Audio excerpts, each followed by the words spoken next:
Right before this call, you said, I'm not really worried about money. One of the videos you talked about how to get vendor credit. A lot of people talk about the ideas of how to do something, but you actually showed it.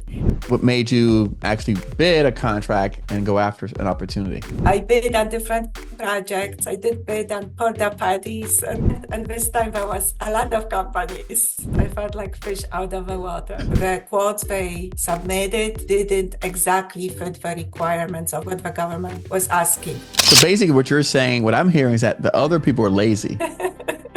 Originally, you said that you went after these contracts because they didn't have required bonding. I got bonding. I didn't know how to get it. I watched your videos. I learned how to get it. Don't you need references? And I think that's the reason I actually won that contract because Why don't you just start off by telling us your name and the name of your company? my name is Sylvia Kapuscinski and I'm the president of Gov Contracting. Nice, nice. And what does HJ Contracting do? We do construction and we do modular buildings and guard booths, things like this. Okay. And you do that for the government? Yes, for federal government.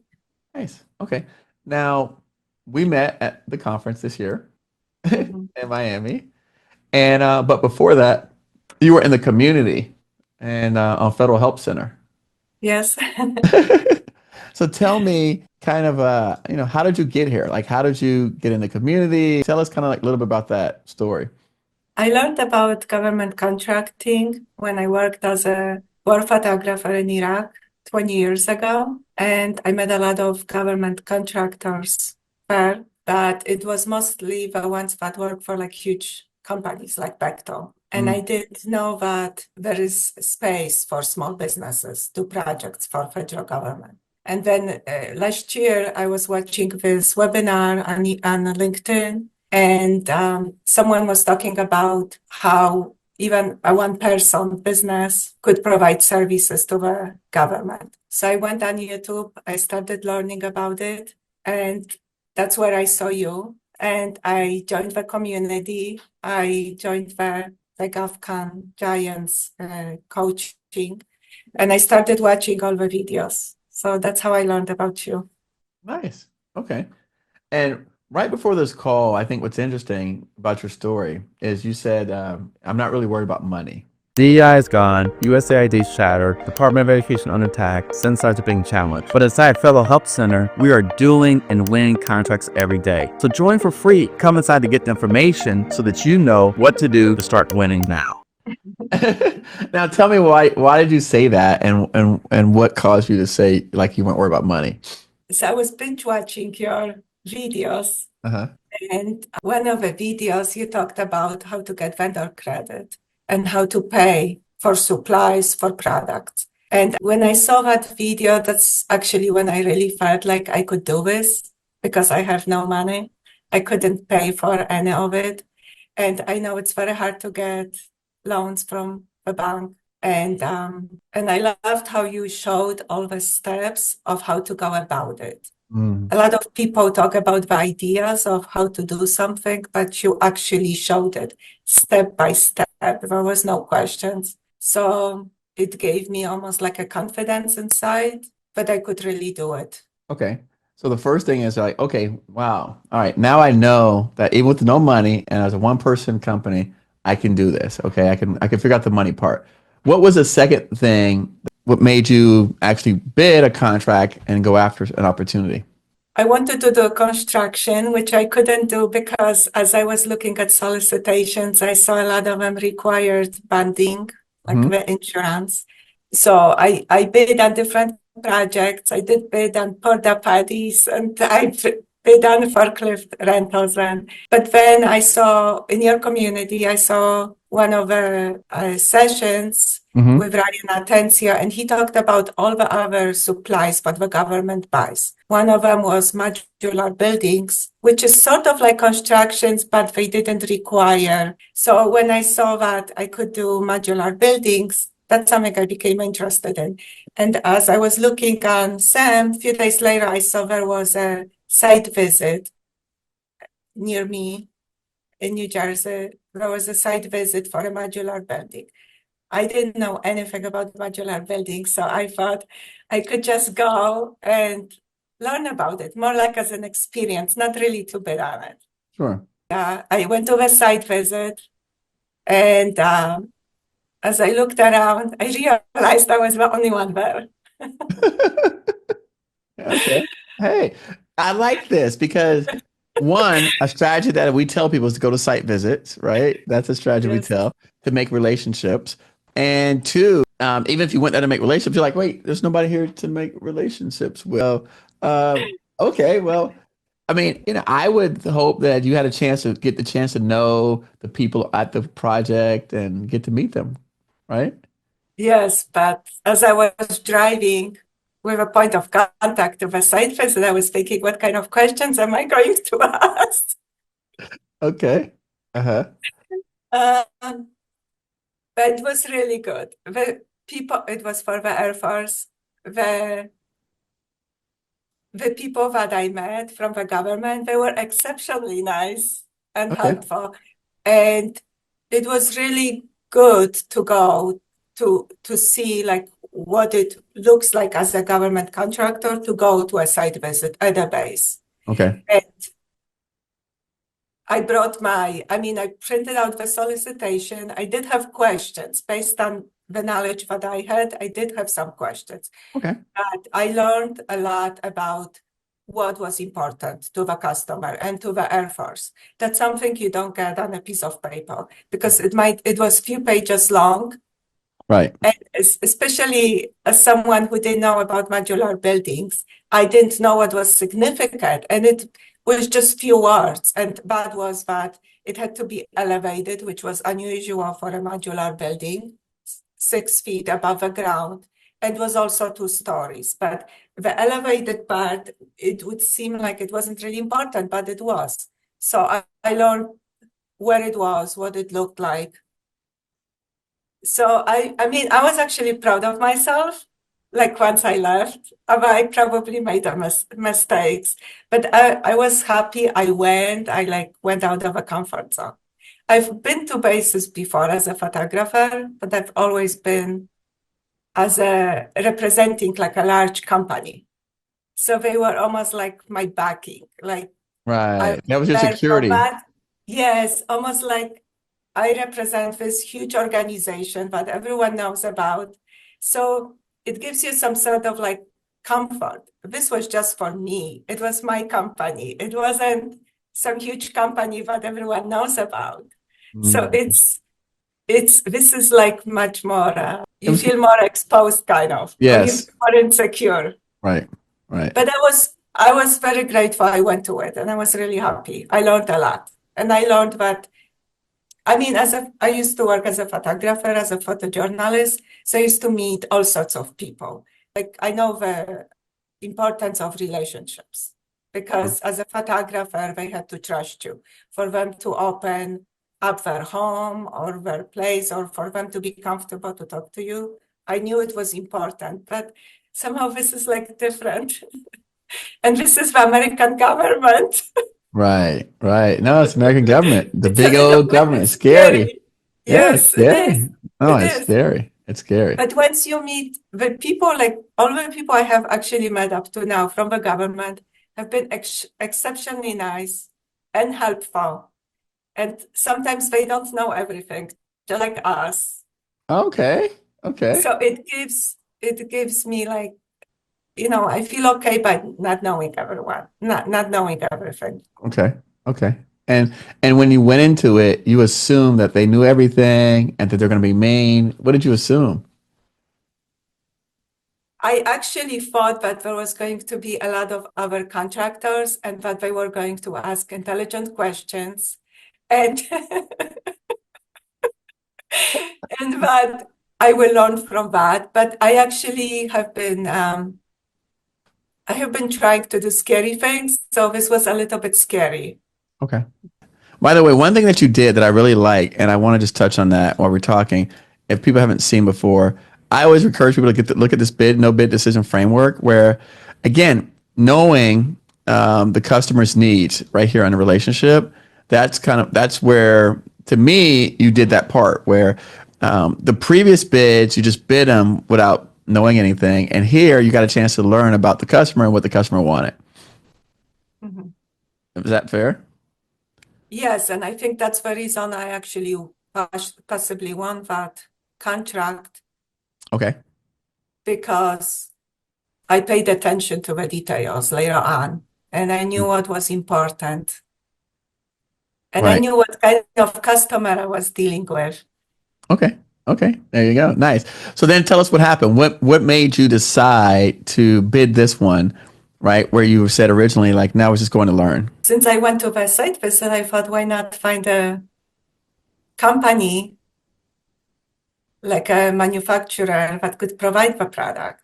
Okay. So I spent this time going, why not? And I thought, so I started contacting a lot of them, but I was contacting them more like for an experience to learn.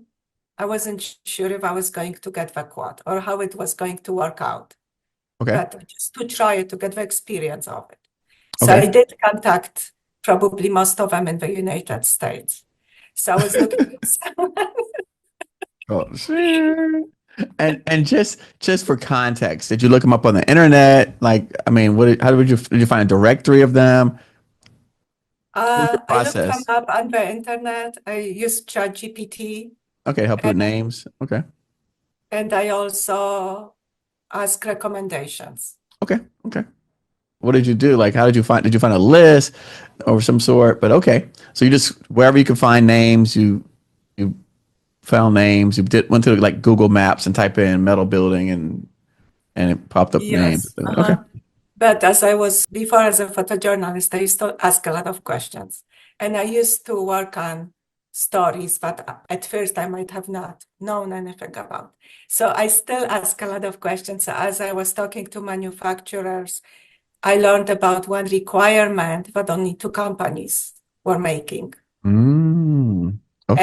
And as I spoke to one of them wouldn't give me a quote because I think he was bidding on it. And Okay. the other person told me that that requirement was specifically for California Mm. And this was because of earthquakes. okay, right. And this was New Jersey or whatever, New York, something. Yeah. Yes, Okay. in East Coast, which Okay. was not a requirement and was more expensive. Okay. So then from your videos, I learned that you could ask the government questions. So that was one of the questions I asked. I asked, why is this required if this is not a standard? It's not required in this area, and it's Right. going to be more expensive for the government. Sure. Okay. And later on, actually, this was one of the requirements that was removed. And they made it so that So, take a bow to you. Great job. I mean, you're an amazing student. That's a great job. oh, yes. Uh, What's funny is that the company that told me that this is a requirement for California, originally I asked him for a quote and he wouldn't give me a quote. He told me, I'm not going to give it to you because I think my competitor will win. So it was almost like a personal battle between them. So he wouldn't even give me a quote. He wouldn't work on it mm, because it does take time for the manufacturers to put these quotes together. right. Right. Because although the government provides certain requirements, not every company makes exactly the same thing, Mhm. exactly the same way. So it's not like buying the exactly same product. So Right. they need the time to put it together. So he didn't want to do that for me. Okay. And then I almost submitted a quote at one point when it was due. I almost submitted it, and the day before it was due, the government canceled the contract. Wait. Say that again now. This contract was the solicitation was canceled originally Okay. from the first site visit. It was canceled the day Mm, before it was due. okay. So I was a little bit devastated. But then a few days later, the COR from that contract, Huh? he wrote me an email saying, the sources sought is up on SAM if you would like to answer it. Oh, nice. So Okay. yes, I kept on hearing your voice and Colin's voice in our community. Answer sources sought. So that's what I did. I used the information I learned and I answered it. And it was actually a good sources sought because I had all the information. So I just put it together. Yes. Because I was about to do a quote, so I had everything. So I Right. did put it together. But to be honest with you, it felt like a little bit of waste of a time. Of course. Like when Yeah. you're not used to it, Yeah. answering something that you might not never do, it feels No, like, nothing happens. Right. oh, maybe I should be bidding. Should I be answering it? But I trusted you guys and I felt like you have the experience, so I better answer it. And I did answer it. And then a little bit later on, a few weeks later, I also got another email from the same person saying there is a site visit. So I did hear about a second site visit and I almost didn't go to it because I thought I already went to one site visit. I Sure. know exactly what I want. Yeah. But I felt like, why not? I'm going to go just to see what happens. Okay. I went, and this time there was a lot of companies. Okay.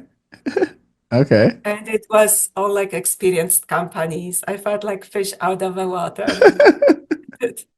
Okay. And they were all asking intelligent questions at the time. Okay. I love your storytelling ability. Okay. Uh-huh. And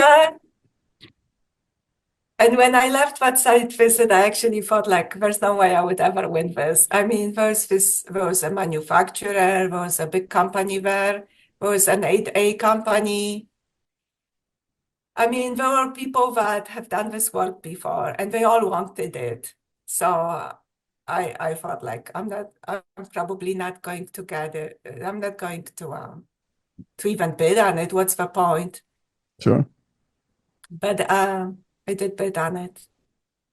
But I mean, later on, what I heard was that a lot of companies, I think what they did maybe is they got the quotes from like the people who didn't show up, they just got the quotes, they put in the information and the requirements didn't match. Like Mm. the quotes they submitted didn't exactly fit the requirements of what the government was asking. But because I was at 2 site visits and I knew exactly what they were looking for, I went line by line and I made sure that everything fits perfectly. I even like called back my manufacturer and I asked about certain things that I wasn't sure about.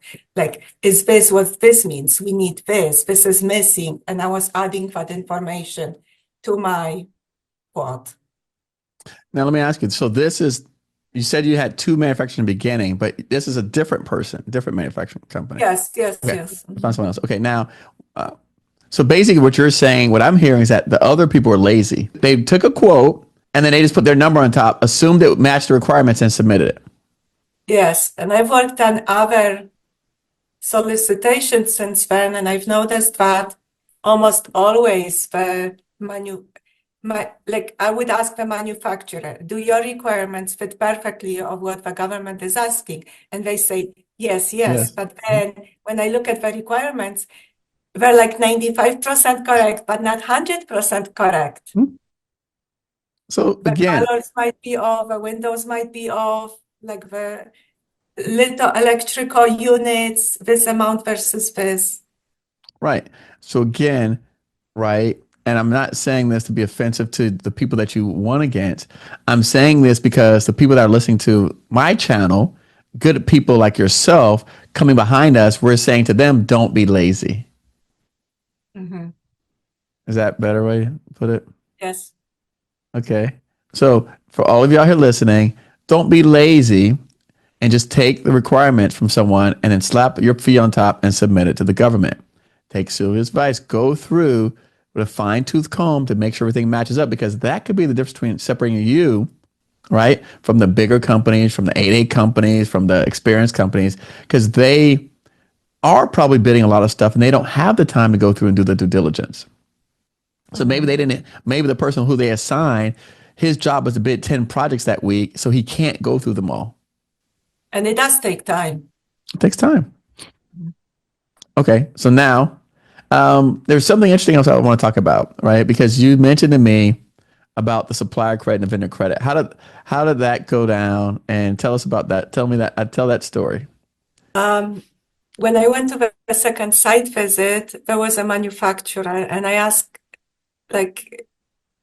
him for vendor credit at the site visit, at the end of site visit. I thought he looked like a good manufacturer, and I asked him for a vendor credit at that time, and he told me that he's not going to give me vendor credit, but I have to pay up all up front because he doesn't trust me, because he doesn't know me, and he's been burned before. Oof. Okay. But in my mind, I remembered you said you can get vendor credit. So I knew there was going to be companies that would give it to me. So when I went back to because I actually got 3 different quotes. I got 3 different quotes from 3 different companies.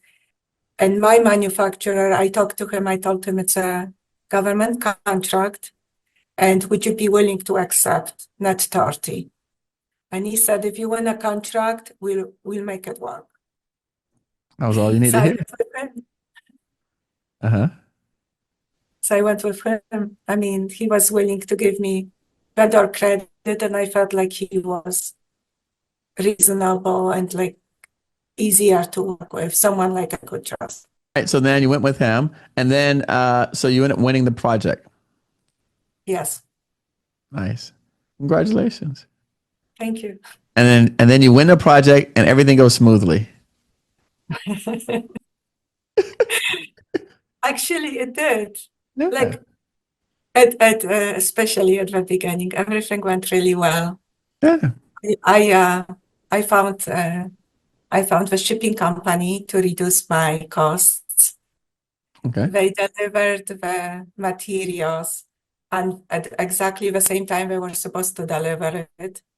Like they were Okay. supposed to deliver it between 7 and 8 a.m. They both came at 7:30 at the base from Nice. Missouri and I think Kansas. I forgot which state. Okay. Sure. From middle of America. And then the installer started installing the building and everything went well. Oh, that's great. That's great. No, congratulations. I think that's a good job. Now, I want to talk about the second deal that you're working on. But I don't want to get into the numbers, but just how did the second deal that you're working on now, like what did you do to get to this point? And kind of just a high level. So when they were building the modular office, I went to the base every day. Okay. To build a relationship with a customer, and the customer contacted me recently that they needed electrical hookup for that same building. Okay. So now I've been talking to him About that. about possible electrical hookup, another job from Okay. the same location. Nice. No, so my buddy John Cook likes to say land and expand. Land and expand. So that's what you did. You landed at this place and you're building a relationship with them, and now you're expanding into other contract opportunities. This is great. It's wonderful. You know, Thank you. hey, I like it because you're, like I said earlier today, you're in the trenches, you're doing the activities, you're doing the work, and you're getting some results. So you did your first contract, you made some money, so you got a taste of it. Yes. Mhm. Right. Okay. Nice. And so now, the important detail we left out. So originally you said that you went after these contracts because they didn't have required bonding, right? Mhm. Yes. Okay. Now, since that time, what has changed about your situation? I got bonding for 500,000 now. So now I can go after construction projects. What did it take to get the bonding? What was missing? Like, how did you get the bonding now? How were you able to get bonding now? I didn't know how to get it. I watched your videos, so I learned how to get it. Okay. But, But uh-huh. I got SBA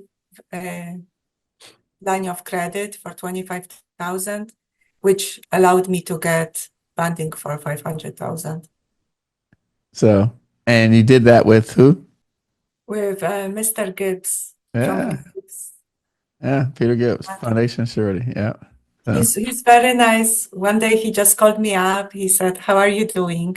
I mean, uh-huh. I haven't used it yet, but I know I have it. So if a right opportunity comes, and I hope to use it. No, I love it. That's great.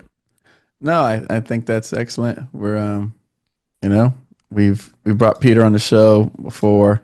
So if anybody else is out there is thinking about it, this is the show where we talk about bonding and requirements for bonding. What's that look like? So, all right, no, this is great. So, listen, I'm excited. I'm happy that you're able to share, and you've done some amazing things.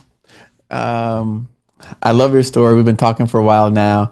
Oh, it's like I always keep forgetting certain parts of the story. Okay, one more part we got to talk about. One more part of the story we didn't talk about, right? So now you're like, okay, you find the manufacturer to get you the vendor credit, right? The 30-day Yeah. supplier credit. But how did you pull it off? Don't you need references? Yes, that's what I learned in your videos. I used people from your community, Tyrell Rose, Hmm. as one of my vendor credit references. I used him, and Yeah, that's how I was able to get vendor credit for the manufacturer and for the installers because I got credit for both of them. I love it. That's great. I'm excited. So, I mean, I'm happy because you did all this in our community and I didn't even know you. It's like you did all this stuff behind the scenes, or maybe it wasn't behind the scenes. It was behind the scenes to me, and I didn't even know you. So I think You know what's funny is that you're asking me about this specific video or about vendor credit, and that's actually the video when I watched where I had a feeling like, oh, I can really do this. It's gonna work. That's the feeling I had. no, So it's like a weird coincidence. you're right. It's weird, right? Because you like, wait, I was watching that video. Now I'm here making the video, talking about the video that I watched and how I did the stuff in the video, but now I'm the video of the video.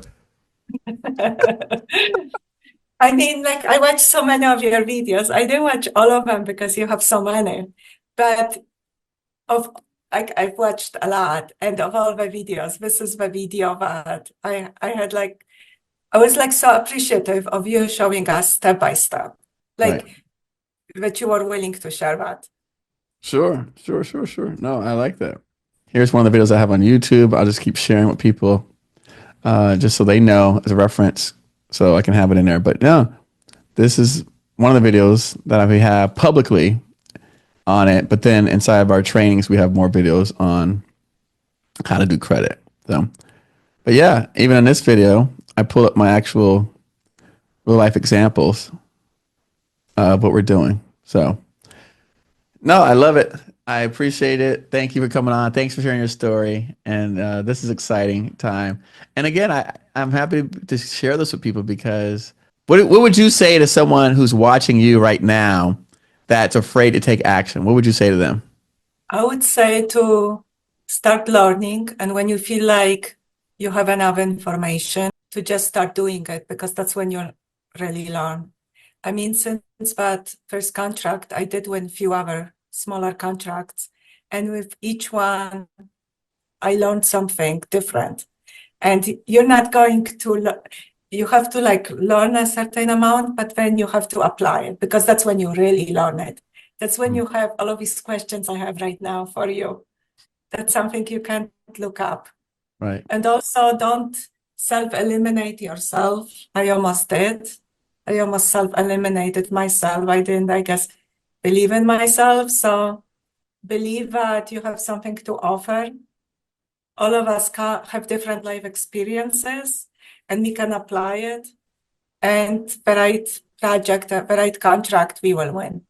And if we don't win it, just think of it like, if you don't win a contract, just think of it, what did I learn here? No, I think that's great. Well, no, I appreciate you very much. And now, actually, for those of you, we are now working with a financial institution to provide funding solutions. So you guys will hear more about that. We just actually signed a partnership with Encore Funding. So we will be able to start funding some of those other contracts that won't get vendor credit. But in the meantime, for those of you out here, listen to Sylvia. Just because someone turns you down and tells you they can't be do something, that doesn't mean that they're telling the truth. Just because someone else is afraid to bid because they think their competition is going to win, obviously that's not true either, right? All of these things that if you had listened to the other people would have caused you not to be in this position. And instead, you listen to your voice inside your head because I was the voice inside your head, on your shoulder, like, you can do it. You can do it. Yes. You know? And to be more decisive, just to go with your instinct. That's right. That's right. But it does all start in your mind. Like if you believe you can do it, then you can do it. Absolutely. But if you listen to the voices, like negative voices, then you'll never be able to do it.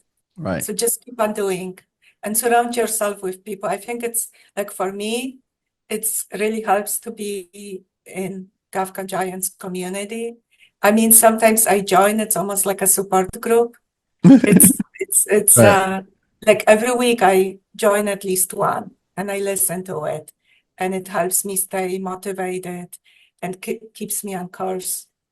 Yeah. No, I love it. Good. And since you brought that up, these are some of our upcoming trainings. We have a train today, tomorrow, Thursday, Monday. So we're doing a lot of trainings in here, different subjects. We've got government coming in and speaking. We're going to do some more private trainings in our group.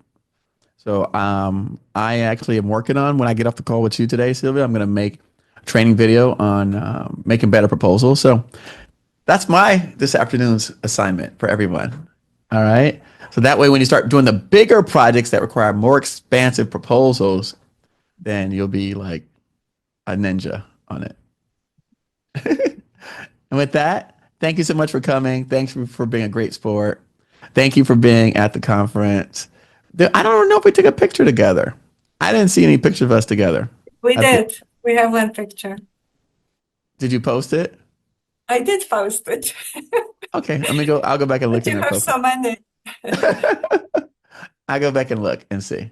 So Well, thank you very much for thank you. everything you do, Eric. I really appreciate it, and it was an honor.